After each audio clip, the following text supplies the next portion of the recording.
Hai sahabat servis, pada kesempatan kali ini saya akan melakukan perbaikan DVD player home theater. Untuk merek dari home theater ini yaitu Sharp. Nah, ini keluhannya kita bisa lihat sama-sama. Saya akan lakukan pengetesan terlebih dahulu. Oke, perhatikan kerusakan dari home theater ini. Saya berikan sumber. Untuk lampu indikatornya berkedip-kedip seperti ini, lampu indikator standby-nya. Dan apabila saya tekan tombol on, tidak ada respon sama sekali. Jadi seperti ini permasalahannya ya. Lampu indikator standby-nya berkedip-kedip. Jadi tidak bisa difungsikan. Baik, saya cabut dulu sumbernya. Langsung saja saya akan eksekusi untuk melakukan perbaikan home theater ini.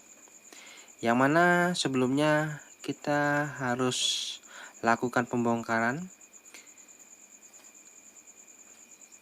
Di bagian casingnya ini terdapat beberapa skrup yang harus kita lepas terlebih dahulu. Kemudian setelah itu tinggal kita angkat ke atas cupnya ini. Oke, bisa jelas isi dalam dari DVD home theater ini, yaitu ada bagian-bagian dari impact serta power supply. Ini adalah power supply-nya.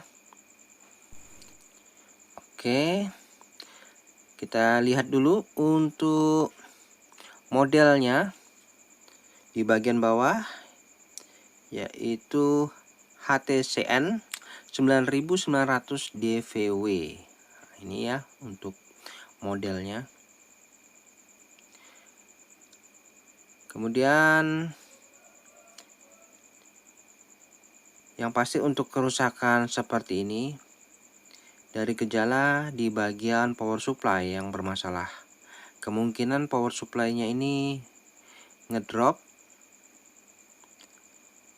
Langkah pertama saya lepas dulu untuk soket dari power supply ini menuju ke impact, display, dan power amplinya ini.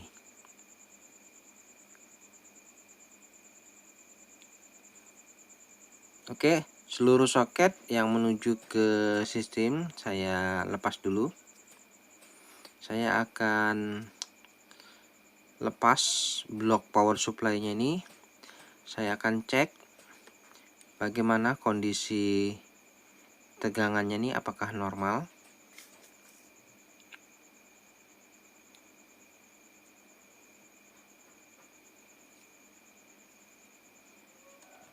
Nah, ini ada kabel tis, saya potong dulu.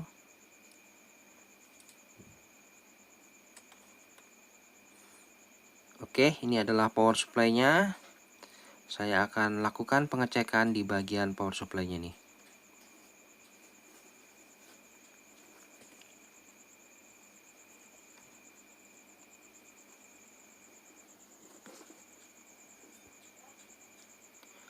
Baik, teman-teman, untuk proses perbaikan DVD player home theater, yang utama tegangan-tegangan pada power supply-nya ini pastikan normal. Di bagian power supply kita harus ukur dulu tegangannya ini. Oke, saya akan lakukan pengukuran tegangan pada power supply-nya ini. Saya berikan sumber terlebih dahulu. Kita siapkan multitester di skala 50 volt. Ya, saya ukur tegangan utama. Di sini saya ukur di skala 10. Ya, tegangannya berdenyut. Nah, ini yang jadi permasalahannya. Jadi untuk tegangan 5 voltnya ini berdenyut, tidak stabil. Oke, saya cabut dulu sumbernya. Jadi dapat kesimpulan permasalahannya yaitu di power supply, tegangannya berdenyut, tidak stabil. Nah, ini ya, power supply-nya seperti ini. Dan sebelumnya kita harus buang dulu muatan yang ada di kapasitor yang utama di bagian primer. Pastikan aman. Untuk kapasitornya nampak terlihat ada cacat ini. Sepertinya kapasitornya rusak di bagian primer. Lalu di bagian sekunder, tegangan 5 voltnya, kapasitornya juga terlihat rusak. Baik, selanjutnya saya perhatikan di bagian power supply ada seperti konslet ya, kosong nampak terlihat, dan kapasitornya ini terlihat gembung. Untuk ukuran kapasitornya yaitu 120 mikro 400 volt. Baik, kita lihat lagi. Di bagian casingnya nampak jelas ya, ada gosong. Jadi di sini titik permasalahannya memang di bagian power supply-nya ini bermasalah. Selanjutnya saya akan lepas dulu elko-nya ini yang di bagian power supply. Apakah karena elko-nya ini yang mengalami kerusakan sehingga PSU-nya ini menjadi drop? Oh ya, ternyata memang benar. Elko-nya ini di pinnya ini kakinya sudah tidak normal ya. Kemudian saya lepas juga elko yang kedua.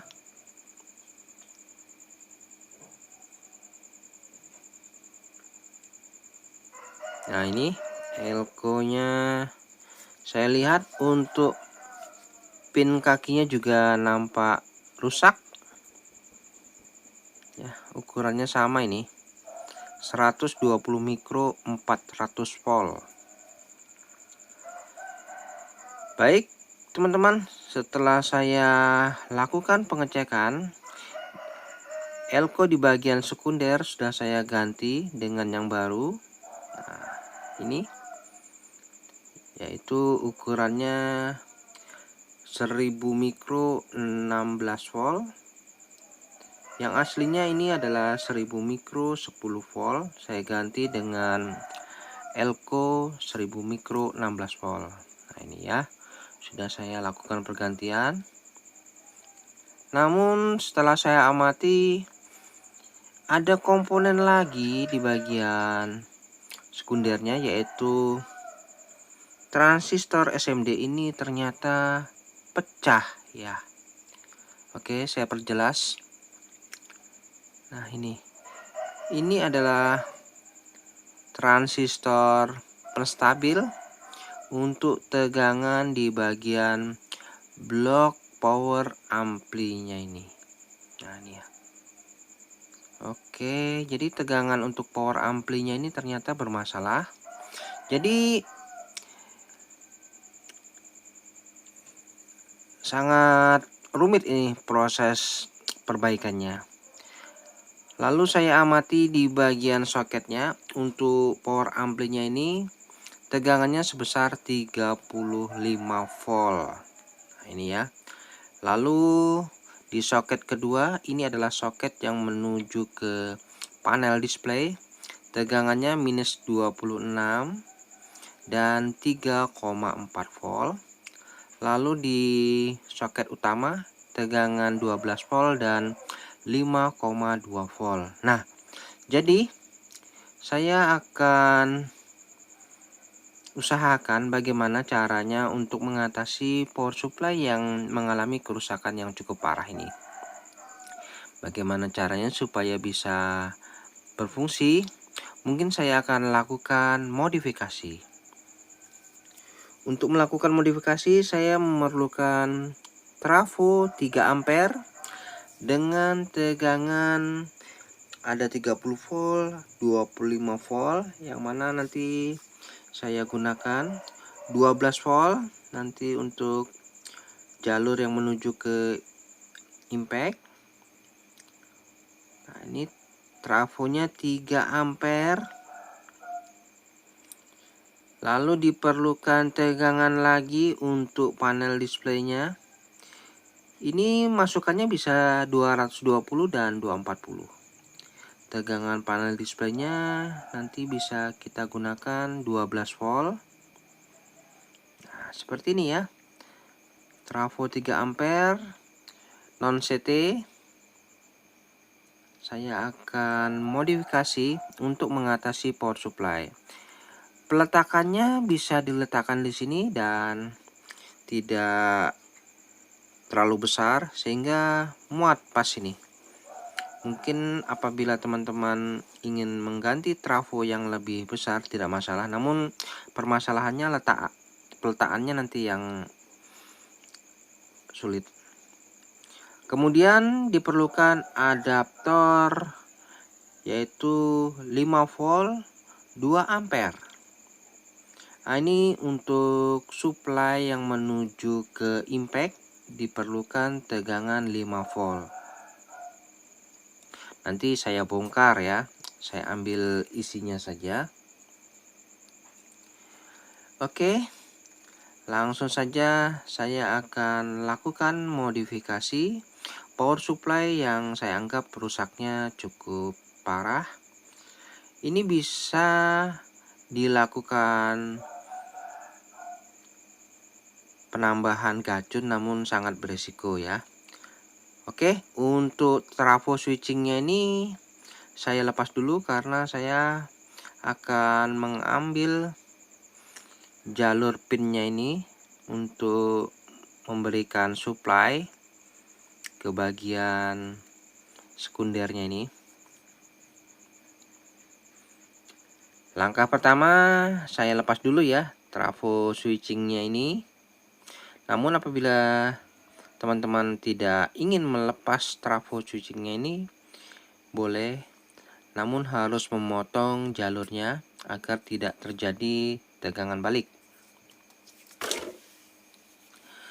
Baik, ini trafo switchingnya di bagian power supply-nya sudah saya lepas ya. Tinggal jalur pin yaitu supply.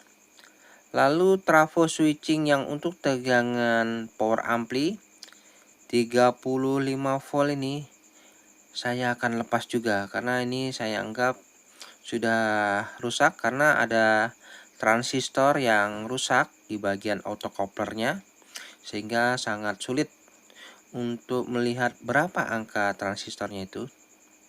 Jadi saya lepas juga ini trafo switchingnya. Namun apabila teman-teman tidak ingin melepas tidak masalah ya.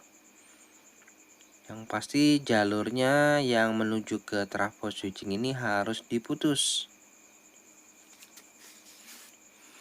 agar tidak terjadi tegangan balik.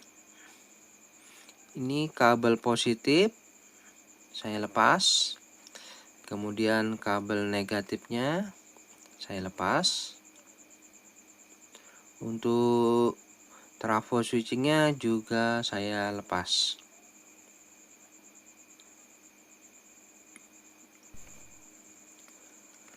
Baik teman-teman, untuk trafo switching supply tegangan 35 volt saya lepas.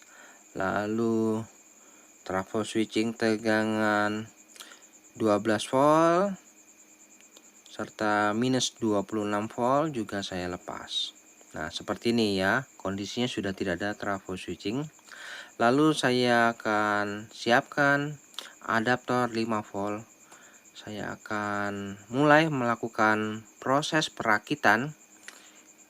Bagaimana cara proses perakitan pemberian supply pada tegangan sekunder ya. Oke, saya rakit dulu. Nah, ini teman-teman, setelah saya lakukan proses perakitan, nah seperti ini ya gambarannya. Dan saya akan uraikan cara kerjanya. Ini adalah tegangan sumber 220 volt masuk ke trafo, lalu masuk juga ke adaptor. Jadi adaptornya sudah saya bongkar, saya ambil dalamnya saja. Kemudian saya letakkan di tempat yang pas. Kemudian ada beberapa supply, yang mana kita mulai dari trafo dulu. Untuk inputnya, trafonya bebas, bisa dipasang di 220 atau 240. Saya pasang di 240 sementara untuk tingkat keamanannya. Lalu masuk ke adaptor, memberikan supply 5 volt. Oke, ini kabelnya ya. Supply 5 volt masuk. Kemudian dari trafo ini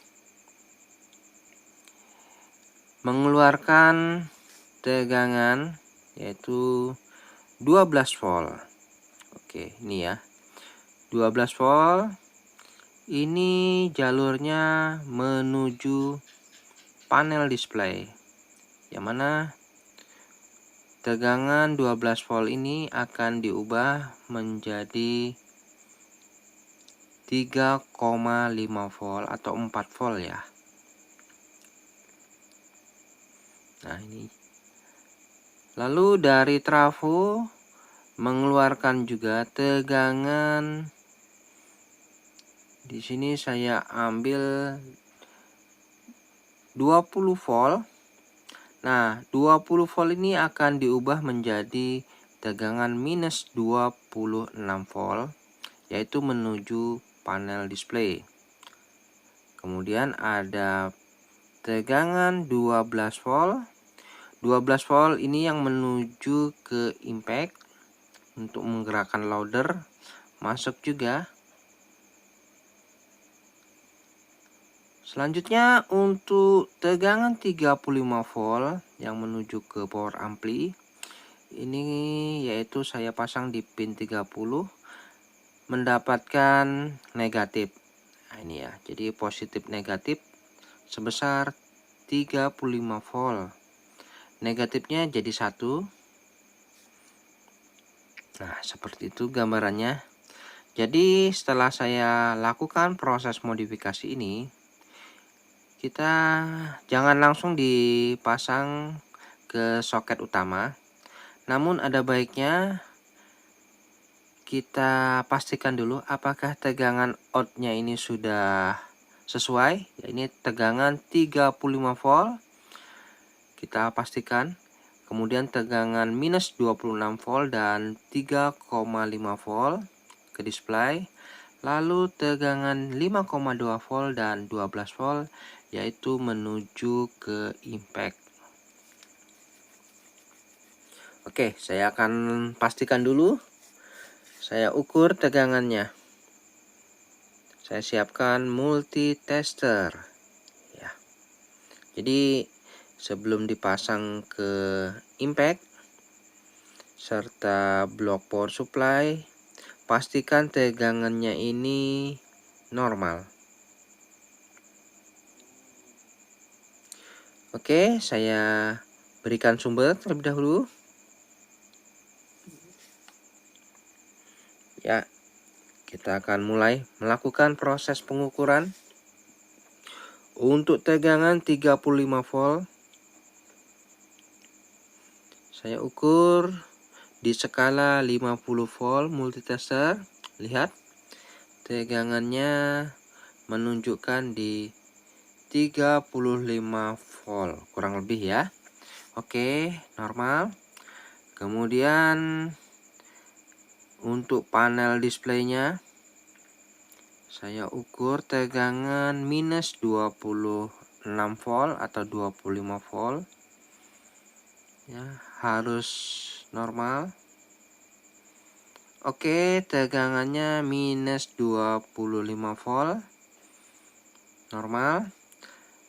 Kemudian tegangan 3,5 di skala 10 saya atur. Tegangan 3,5 atau 4 volt ya.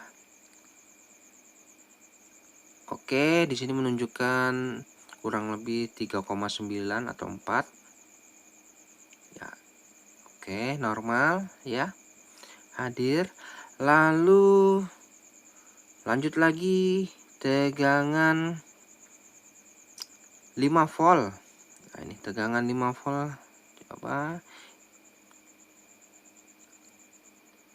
Ini tegangan 5 volt yang menuju ke impact. Oke, terukur 4,2 ya, kurang lebih 5 volt.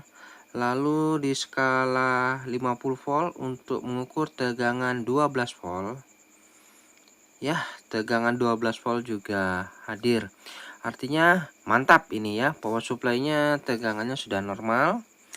Tinggal dilakukan pemasangan. Oke. Saya akan lakukan proses perakitan. Namun saya cabut dulu sumbernya.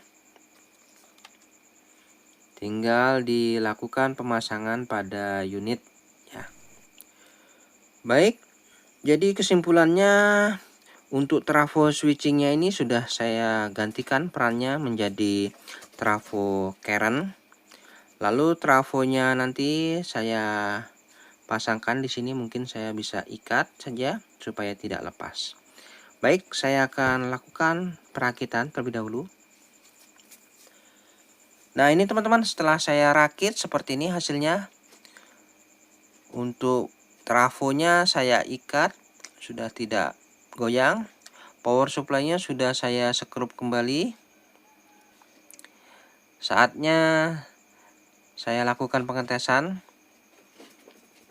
Pemasangan soket pada tegangan 35 volt. Kemudian soket yang menuju panel display, soket yang menuju ke impact. Nah, ini ya, pastikan terpasang semua soket-soketnya dan tinggal dilakukan pengetesan. Mudah-mudahan bisa berfungsi dengan normal. Oke, saya berikan sumber. Kita lihat ya hasilnya sama-sama. Apakah panel display bisa menyala? Oke, saya berikan sumber dan kita akan lihat. Oke, teman-teman, panel displaynya sudah tampil ya. Artinya mantap. Jadi sistem panelnya sudah berfungsi. Lalu bagaimana? Saya tekan tombol on. Ya, power on aktif. Maka kita lihat untuk fan pendinginnya juga berfungsi. Selanjutnya saya akan lakukan pengetesan apakah DVD playernya ini bisa berfungsi. Saya siapkan kaset VCD. Saya akan tes ya, apakah bisa berfungsi ini. Saya tekan tombol open ya. Kemudian saya close.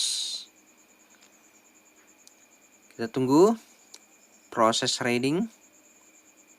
Apakah bisa berjalan dengan mulus? Oke, sepertinya ya. Kita lihat. Ya, teman-teman, bisa berjalan dengan mulus proses pembacaannya. Saya akan lakukan proses perakitan saja. Nah, ini teman-teman, setelah saya lakukan proses perakitan ya, saatnya saya akan lakukan pengetesan kembali bagaimana untuk power amplinya ini bisa berfungsi. Oke, saya tes kembali ya. Saya putar kaset DVD player. Saya ingin tes bagaimana hasilnya, apakah bisa membaca dan mengeluarkan vokal.